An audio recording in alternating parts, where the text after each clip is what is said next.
সাধারণ মানুষের দুর্দশার অন্ত নেই। কখনো রাস্তা, কখনো পানীয় জলের সমস্যা। এ নিয়ে অভিযোগ প্রতিদিন শোনা যায়।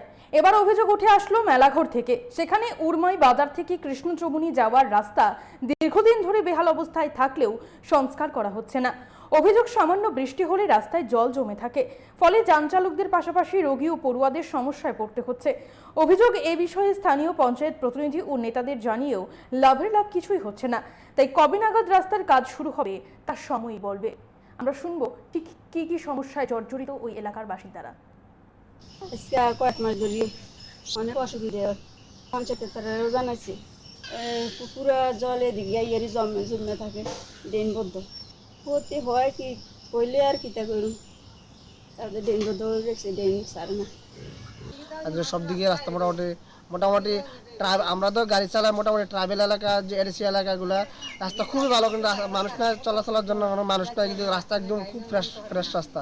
কিন্তু আমরা এদিক দিয়ে সবসময় চলাচল করে। তারপর পশু হসপিটাল আছে, তারপর প্রাথমিক হসপিটাল আছে, স্কুল আছে, তারপর বাজার আছে, কিন্তু এই রাস্তাটা সংস্কার হইতেছে না।